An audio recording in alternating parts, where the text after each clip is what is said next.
Another episode of Back of the Net and Beyond. Today I'm going to be speaking to Nathan Lamey, who's a former professional footballer who played for Wolves and Cambridge. How's it going, mate? You okay?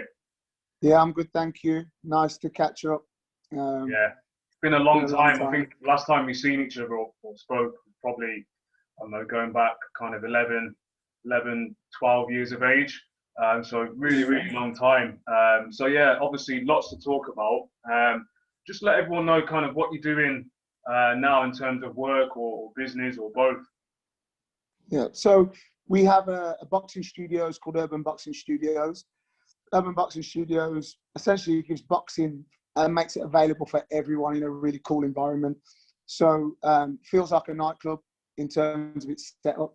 14 hanging bags in a really cool gym, which has loads of nice CrossFit equipment in it. And we take people from 4 years of age all the way through to our oldest member being 76. There's just one prerequisite with us. It's non-contact boxing, but you work to your absolute limit, whatever your limit is. So we get real results. We teach proper boxing. It's not boxercise. We teach correct boxing technique, but we just do it in a really cool environment. Oh, that sounds really interesting. And so in terms of that then, so in terms of like obviously what you're doing, you must obviously have an interest in boxing in general. So was that part of the kind of method in your thinking with regards to going into that? No, not at all. Not from football. From football, I've been involved in probably 3 or 4 businesses that were promising, then not so promising, did well, then flopped. Yeah. Just loads of different things, like from selling LED lighting to LED energy efficiency consultant to commercial fit out. I've done like a world of things. Boxing for me, it came about to my lads at kickboxes for GB, and I was becoming a little bit pushy through my football. I just didn't want to be that guy and that parent. Yeah. So I just threw myself into it. Always loved boxing, but wanted to feel how he felt. Got involved in it. In terms of working with his coach and just saying, can you help me with this, pay for one-to-ones, and just became like just fascinated by the chess of boxing. Then I started to ask his coach about, okay, what if people don't want to compete? Where do they go? And there wasn't really anything out there for people that were non-competitive. So you have amateur boxing or you have boxercise, but you don't have anything in the middle. So then we started to have a look around and see what was around. And outside of London, there was nothing like what we do. So we're like, right, let's get involved in this. This is something that I feel I can really add something, and we can add something really special to the space. And that's what we did. And we've got a really cool gym, a really nice fitness community that people really believe in. And it's about community more than anything else. So it's for people who've always had an itch to box, but don't want to get punched in the face. That's it, yeah, that's 100% true. I think I fit into that box very, very neatly. In terms of that, I mean, that's really interesting. I do want to touch on that in more detail a bit later on, if you don't mind. But in terms of kind of you, I've got an idea in terms of, well, I know you from kind of playing, and I know what type of player you were. We'll touch on that in more detail later on as well. But I want you to talk about your transition away from football, and like, how was it for you when you were either told that you weren't gonna, like you weren't wanted or weren't gonna be given another contract at Wolves, or whether it was an injury? Like, what was the situation for you that kind of led you to kind of look at kind of other opportunities? Well, with me, when I left Wolves with loads of positivity. I was really unlucky not to break through at Wolves. I felt like I was right on the cusp of things. When it didn't happen and I went to Cambridge United, it was like going back to square one again. It was like a totally different world to what I'd known. I struggled. I really struggled. I had a really tough period of time in terms of trying to prove myself. Finally proved myself, broke through, made a few games in the first team, found myself out of favour again. Lots of different reasons for that. But then I found myself, right, okay, this is it for you. And I just felt out. At that point, I just wanted to pack in. I had due to the circumstances that I left there in, I just didn't want to play football. And if it wasn't for my mum at the time, my mum just like, no, I'm not having this. Like, you can't give so much of your life to football and just give it up. Yeah. So she got me playing non-league football and I had a really positive experience. So when I actually left Cambridge, I went into non-league football playing in the equivalent of like the Conference North. Now it was a Dr. Martin's Prem.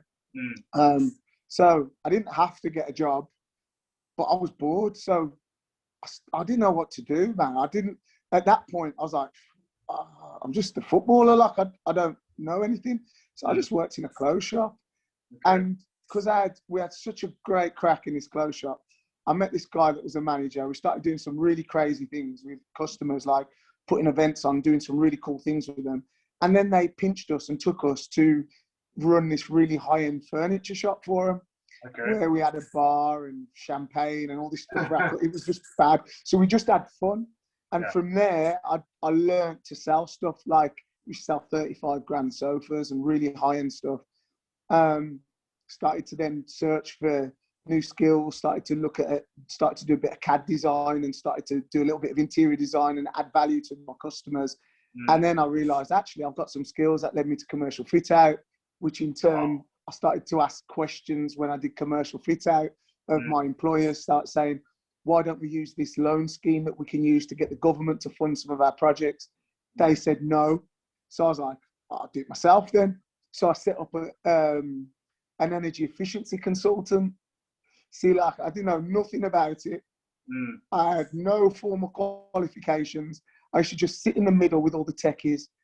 My customer didn't understand what the techies used to say. So I used to figure it out and then translate to my customers and go, okay, this is what it means. And I can get you loads of money to do the work. And we turned over like 3 million in our first year.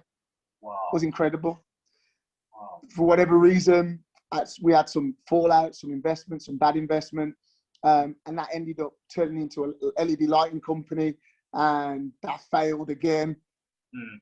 And yeah, I've just run into brick walls, got up, run into a few more brick walls. And every time I've learned a few more skills. And I'm starting to bash through a few walls now, which is nice. Like, I've learned a way to get through them, you know. And it's not because I'm bright or intelligent, it's just must be thick skin. Well, that's it. And that's massive, because you mentioned there, and a lot of people, especially nowadays with social media, everyone's got like a success story. Everyone paints a picture that their life's perfect, when in reality we know it's not. And especially in business, where it's one of those where sometimes you think, well, you start something and then that's got like the be all and end all. And like you just said there, you've had like 2 or 3 businesses that in theory they kind of failed. But I'm assuming with every experience you kind of learned a whole heap of new things, which led you on to kind of where you are now. The biggest failure we had was in an LED lighting company. Biggest learning curve of my life. I learned more in the most catastrophic failure than I did in anything else. And at the time, it was horrific. Right. And then when I look back, it was the most glorious failure. So you can only get that through wisdom of time and at time and failure.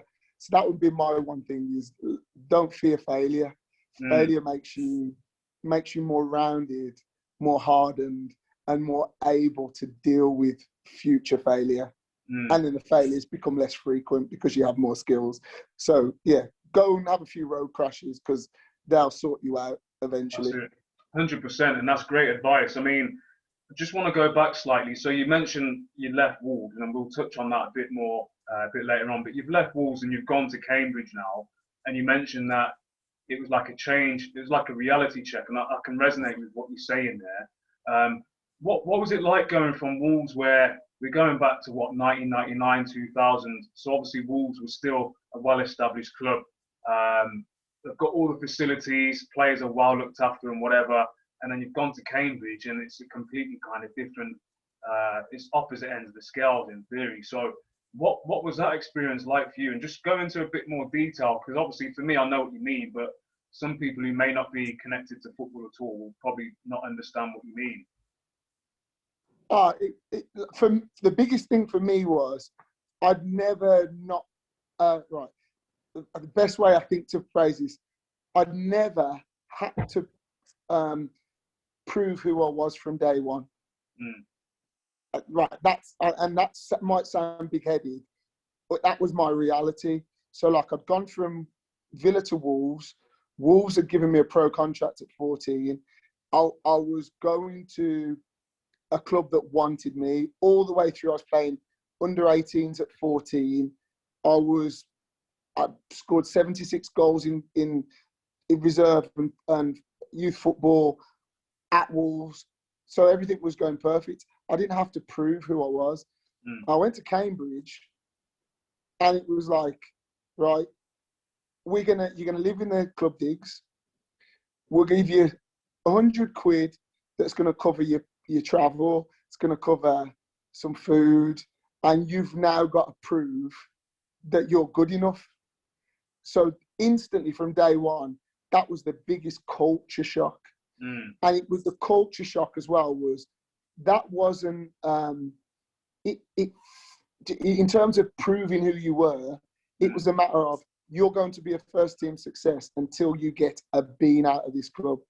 They were broke, had no money. So that was the thing that I found the hardest, because it's unforgiving.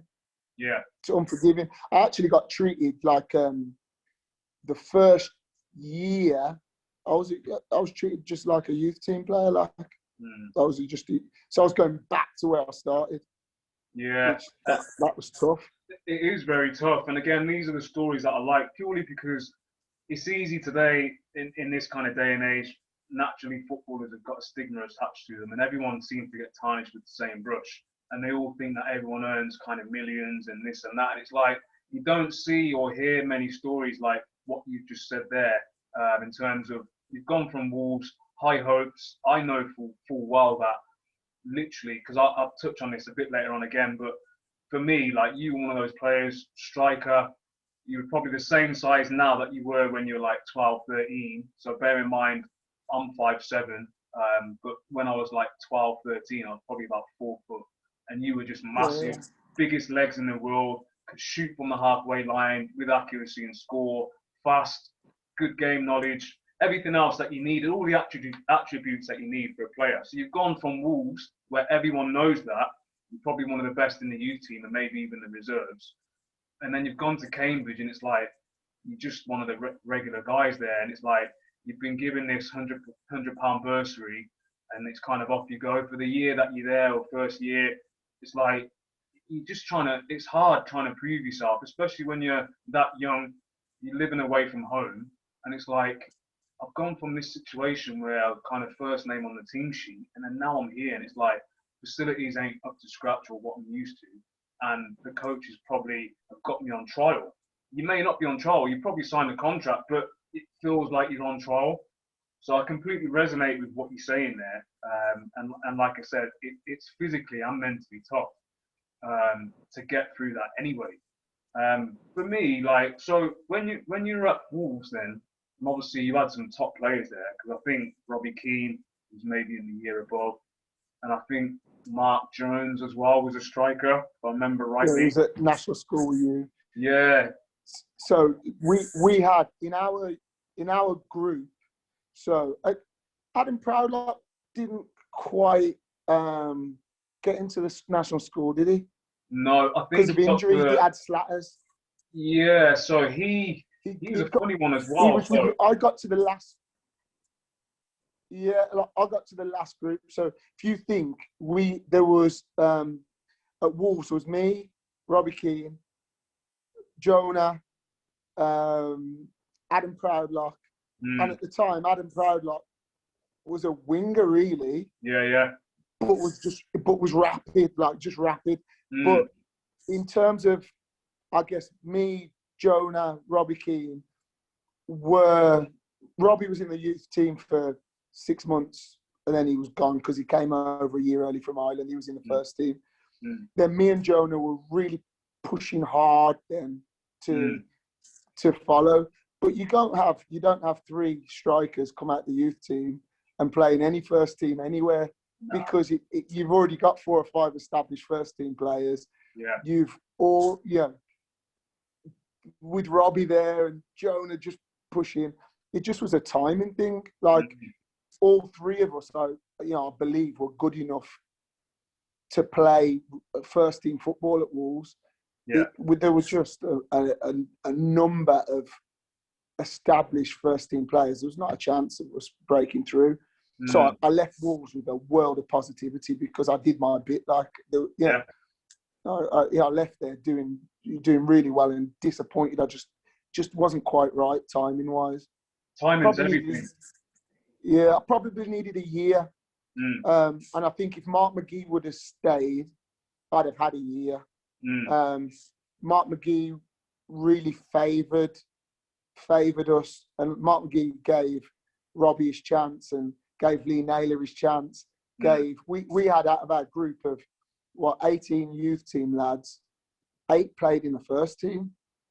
Wow, that's massive. It was nuts.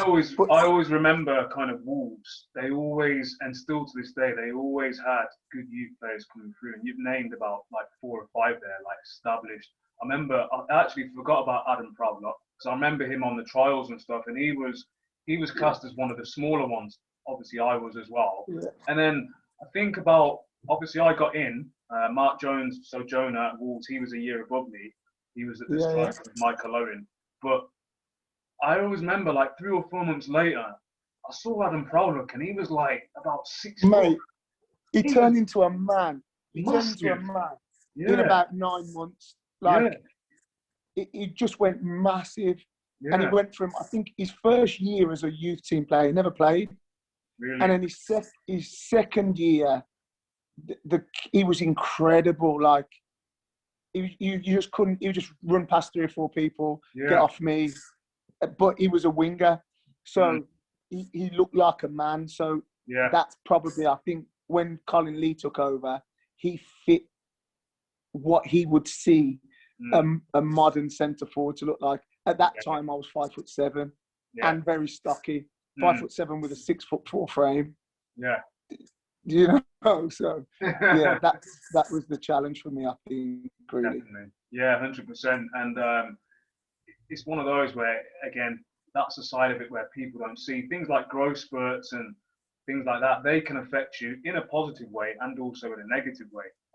But for you then, like in terms of your transition away from football, like what transferable skills did you think that you've taken from football for those kind of years that you played to get to where you are now? So in terms of like your boxing business and every other business that you tried a hand at as well. Mate, I had nothing but the gift of the gab. I flipping sell ice to Eskimos, right? And I backed myself to sell ice to Eskimos. So that's all I had. And flipping stubbornness and bloody-mindedness. Like, I will fall over and I will get back up and come charging. Like, and that's all, I think that's what football teaches you. And I think for me, I always talk about really interesting thing, right?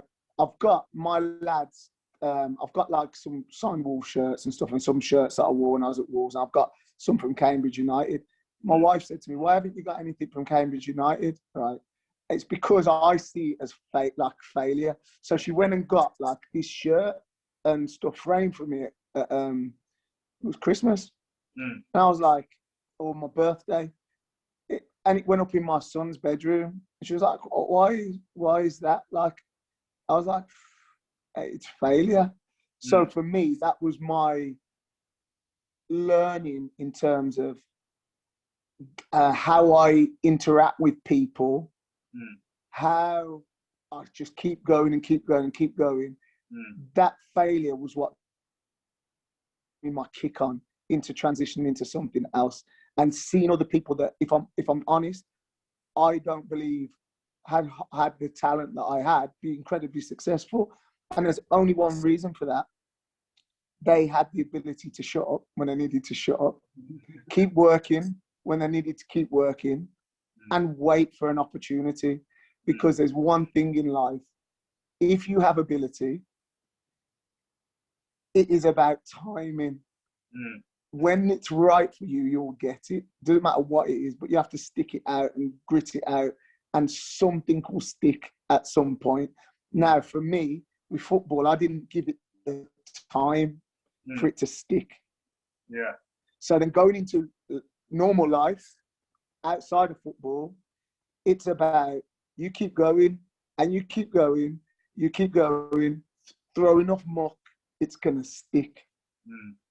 And that's how I see life. And that's how it's, every time I throw a load of muck, a little bit more sticks. And then I get quite good at throwing muck.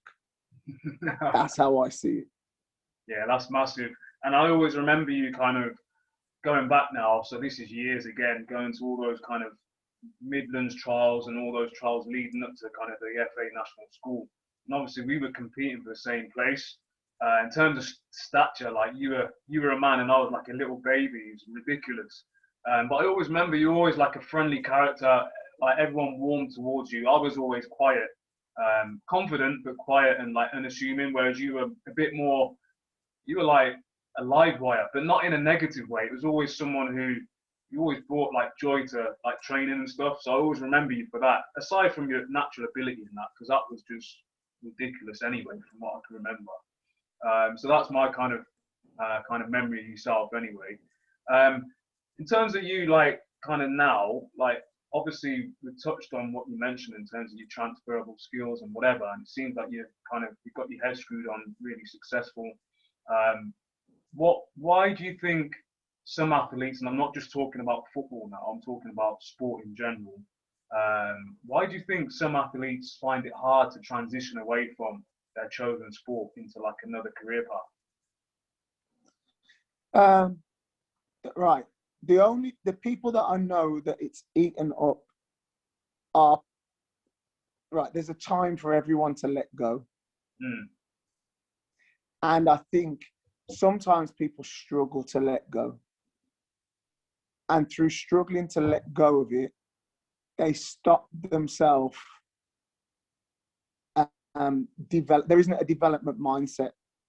There'll be a point in football where you're not really going to learn much more. You'll have had, for example, myself, at the age of 9, you'd have had great coaching. At the age of 10, you'd have had great coaching. 13, 14, 15, 16, 17, 18. Now, 18 years old, if you don't understand the game well enough, you're only picking up little bits that are going to change you as a footballer at that point. You're going to learn, but your development's, the majority of it's done.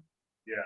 So if you think your career lasts to 32, for example, but you've been going from 9 years old, from 9 to 21, that's where the learning's been done. Now, when you get to 28, 29, and it's not quite worked out for you, and you're stuck in that mindset that means that all I want to do is football, football, football, football,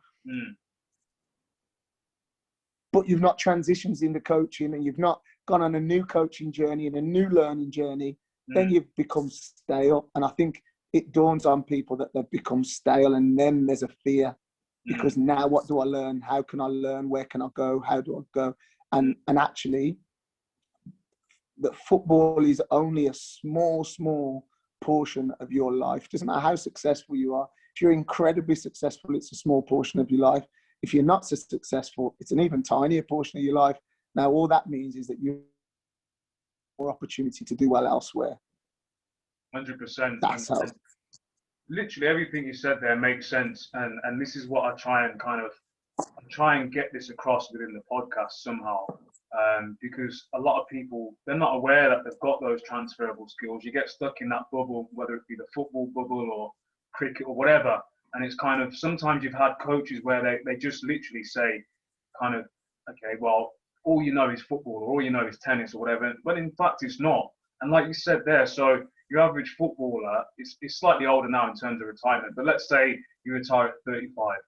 35 in life terms is no age at all. So you've still got all that time whereby you can learn another skill or even learn whilst you're playing as well. So it's one of those things where, and like you said, I don't think I've ever spoken to anyone before who's actually said, kind of, there's a time for everyone to kind of let go, and it's different for everyone, like you say. Yeah. And there's no right or wrong. And this is what I always say on the podcast as well. There's no right or wrong. It's not everyone's built to kind of learn whilst they're playing football or learn whilst they're playing rugby or whatever. Some people don't want to go to university or college or whatever. That doesn't mean to say that you can't learn another skill or put your time into something else. Football is a hustle, right? And when I say it's a hustle, right, if you were to hustle on the street, your ultimate goal is to get money and do something positive with it, right? Yeah. At some point, you've got to transition from street hustle to legitimate business person, right? Great book, Jay-Z Decoded. It's a great book, right? And it talks about his transition from street hustle to business person. Okay?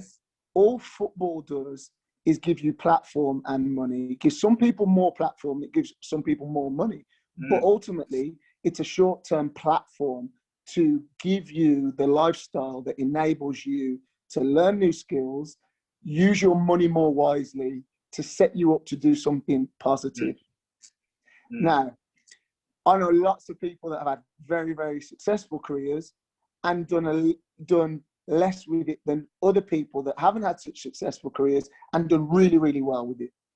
Yeah? Because they've understood the hustle. And that's all it is. Yeah. It's great fun while it lasts. Some people are fortunate they're never going to have to work again. But it's a flipping long time to not work again. Yeah. Right? If you're that kind of person that don't want to work again for 40 years of your life, then, oh man, that wouldn't be for me. Yeah, me neither. So play the hustle.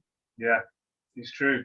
And there are different ways to do it. I mean, I remember speaking to one player, and this isn't something that I would do. I never had it in me to do it, but he was a striker and he was a decent player, kind of lower level, but he came with a decent reputation, and normally strikers do, especially if you score goals and especially if you're kind of big and tall. But he had good feet as well. And he said to me, and this is like during the warm-up one day, and it made me think and see things from a different perspective. He would use his reputation and a portion of the season where he'd scored a bag of goals to then get him moved to another club, to then maybe it not be as successful as they thought it would from both parties, to then engineer another move. But whilst he's engineering that move, he's still under contract. So then he gets paid up, takes a lump sum of money, goes to the next club. And he did that consecutively for a bunch of clubs. Before you know it, he's got a pot of cash. And it's like, I'd never heard that before. And I'd never really thought about it, purely because it wasn't in my psyche to do that. But it wasn't, is that a bad thing? Is it a good thing? Like, it worked for him, and he wasn't tarnishing his reputation because he wasn't ever kicking up a fuss. He wasn't going around kicking balls. He wasn't like, say, for want of a better phrase, tossing it off in training. He was a good egg, but that was his strategy. And I thought, you know what? He's going to retire soon because he was at back end of his career. But he's going to have this pot of money where he can actually use it in a positive way going forward. Right. That it's opportunity. Right. Money is a dirty word, eh?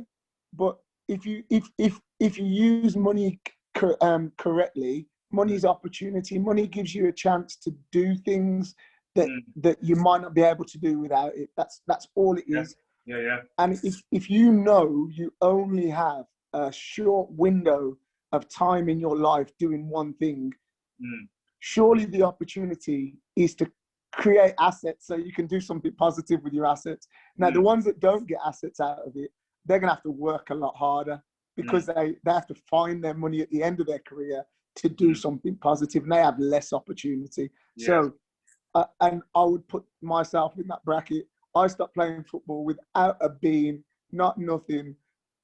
Used my signing on fee that I had at Wolves, bought a car, bought lots of clothes and loads of stuff because I thought I might get another one that never ever came, and I had to start from scratch. Yeah. Right. But that is what builds resilience, eh? Of course, 100%. Yeah. In terms of you, like, do you miss playing at all? No, not really. Every now and again, I play like in, like all-stars games and stuff for a Yeah. bit of crack. And I do that and it's a good laugh. Mm. But I'm knackered and aching and sore and stuff after. It's good to do once every now and again, but I don't miss it. Like I'm too, life's busy now. Like I haven't got time to, I love football. I love watching football. I think I'm some kind of pundit when I'm watching it, but it's not my world anymore. Yeah. That's I coach kids. I love coaching the kids. Okay. Yeah, I mean, I'm the same really. I mean, I didn't love the grass enough to go into coaching. So I always knew when I was playing, I didn't want to be a coach or anything or a manager. In terms of like kind of retiring and coming away from it, it was my own choice. So I think that helped with the transition period. But people ask me like, do you miss it? No, not at all. I haven't got time to. I literally stopped playing, and within a few months, I had like a normal, regular like job.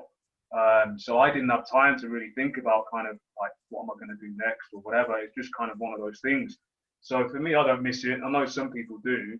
In terms of, I think at some point, football, you're one of those people.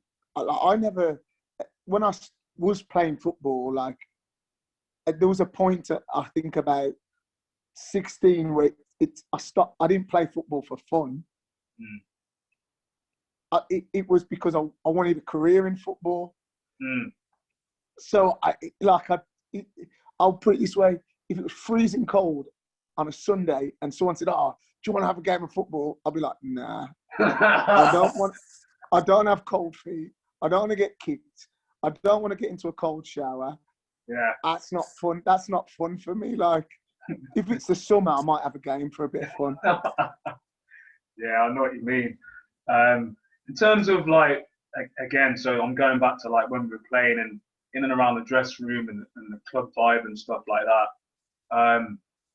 Whenever I heard like someone talking about retirement, it always came across a bit negative. So it was either someone's had a bad injury, so they're going to have to retire, or get into a certain age thinking about retirement, or you're still quite young, but someone will ask the question, "Oh, what are you going to do when you stop playing?" So it always had that kind of negative connotation for me. I don't know, like, do you think like retirement needs to be approached in a different way? I don't know if you had the same experience as I did, but I didn't, because I didn't choose to retire from football. Well, I did when I played non-league football. I chose, but ultimately, like professional football retired me. So I didn't have that choice. But I have friends that have chosen to retire. But the only way that they can choose to retire is because they've been really, really clever, intelligent, use their money, have got businesses in the background that mean that their new life had already started before they chose to retire. And it's a natural transition then from one thing to another. So that, I think you can only choose if you have options. I can't remember the quote. I used to have a phrase on my wall, so like, failure is the first step in progress, and many of us wouldn't choose to change unless forced to, right? So it's the intelligent person that chooses to change because they've amassed enough knowledge and wealth to be able to do whatever they want to do. If you haven't got the choice, you've got to be brave as hell, because no one's going to give it you away. 100%, yeah. I mean, I fit into the latter there, whereby I applied for a job. I came back from Iceland having had a really like successful career over there. Well, a successful season. We won the league, played Europa League qualifiers. I was playing out of position. I was playing really well, to the point where like opposition managers were like, telling me I was playing really well. And then I came back to England thinking, oh, maybe I can obviously kick on again, try and get a club and that. And then it's back to the same old thing. Oh, gonna have to come in on trial. And I just thought, you know what? I'm 31. Without being like big time or arrogant, if you don't know me by that stage, then you must know a coach who's managed me or trained me. Go and get some feedback from them. That's my train of thought at that point. I just thought, you know what, if I can find a career going forward outside of football that is going to be sustainable and something that will kind of bring some enjoyment, then I'll go and pursue it. And then luckily for me, I applied for a job, had a second interview, and got a job at an estate agent. So I've moved on from that now. Most recently, I work for a technology company. But yeah, that was my transition. So I didn't really have a plan, so to speak, but I had the mindset from 23, 24 that I'm going to have to work financially. There's not enough money there for me to retire, so, and not do anything. But the thing that people, when they're in the game, don't realise, you know what? You can play non-league football, you can get a decent amount of money playing non-league football, and you can have a job, and you're probably going to earn a lot more money than you ever going to do playing in the second and third division.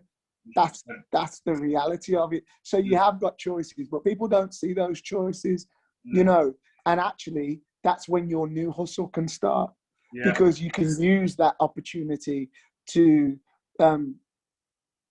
try new things and have a go at new things. Because ultimately, when I had the failed businesses, a couple of them, deep down, I always knew I had a little bit of non-league football money just to, that'll just get me by, or that'll a little bumper. So that was my new hustle, more than anything else, you know. So you know, if you're a good pro footballer, you're going to demand a very good non-league footballing wage, aren't you? You're going to be all right with the job. 100%. I know loads of players over the years who had the opportunity to go from non-league, quit their job, and go and play in the league, and they just said no, because the money that they were being offered in the league was like looking at £500-600 less than what they were getting kind of already. So they just happened. That happened to me when I was at Solihull Moors now, but it was Moor Green then. Yeah. So I'd scored in a couple of years. I'd scored like 76 goals in 2 years.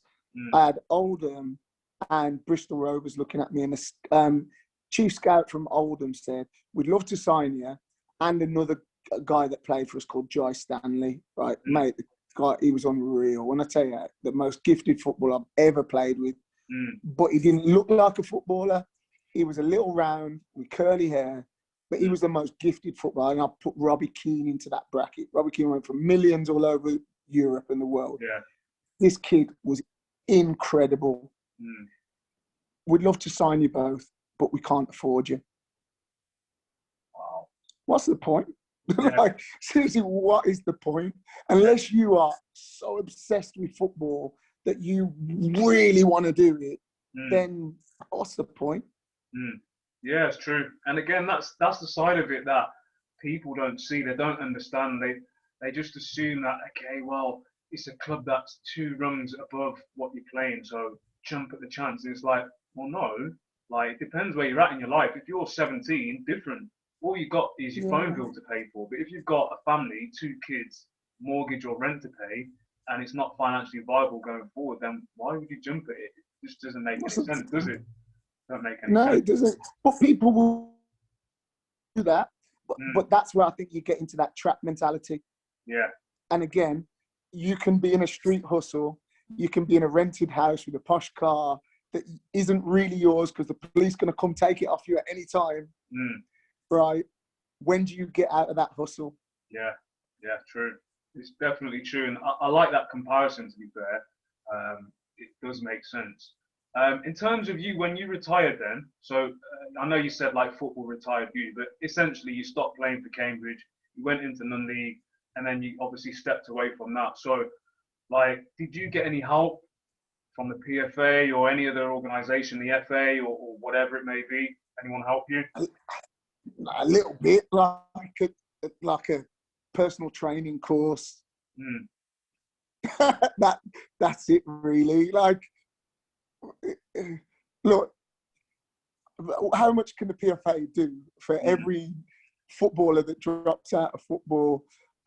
People moan at the PFA. I think the PFA do a good job. Yeah. But just because you've gone and got a qualification in personal training or business or whatever you want to do, still don't mean you're going to get a job.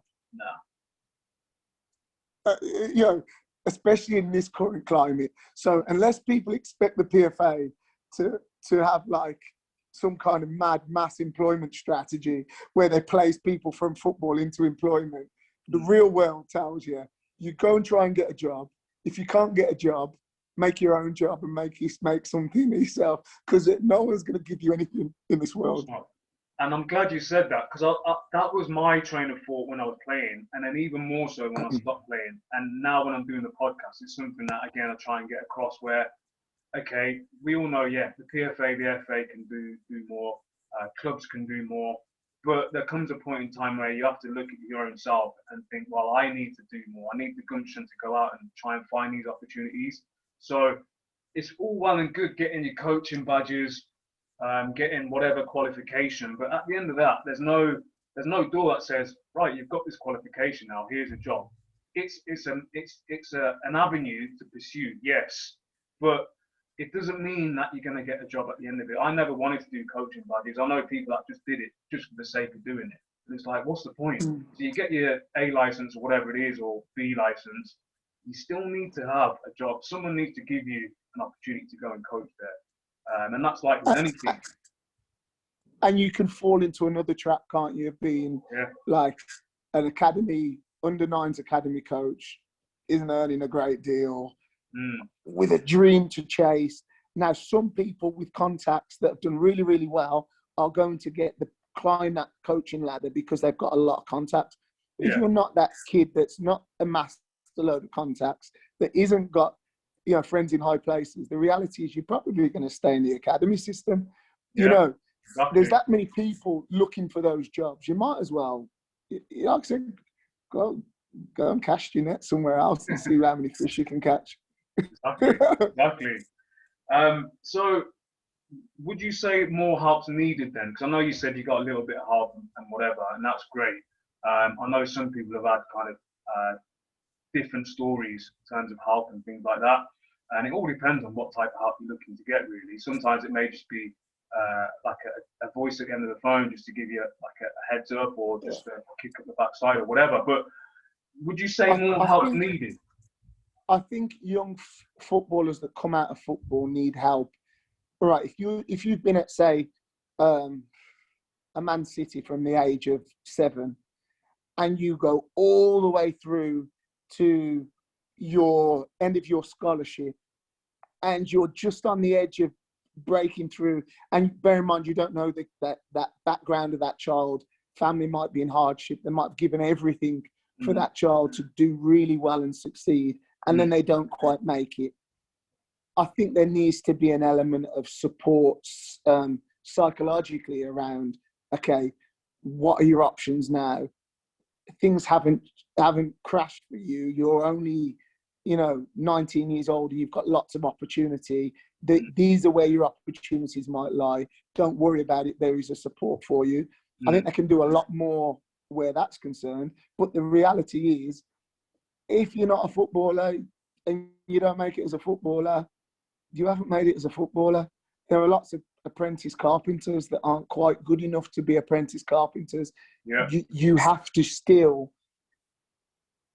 they need help because you don't commit your childhood to being a carpenter. But at some point, there's a reality that you need to, you need to be able to be resilient enough to look for opportunities. Now, maybe football clubs can be more open about football's not for everyone forever, right? I went into an academy, took my kids' team that I took into an academy, and I went into 3 academies a few months ago. 2 of those academies were incredible, like incredible in the way that they looked after the kids, the way that they treated the kids, the way that they treated the kids that weren't in the academy structure, visiting them, okay? The other academy I went to was incredibly elitist, right? Now, that elitist academy is only going to create elitist parents and elitist children. Now, that academy is always going to have a problem with those children when they leave at the end of it, because not all of them are going to be superstars.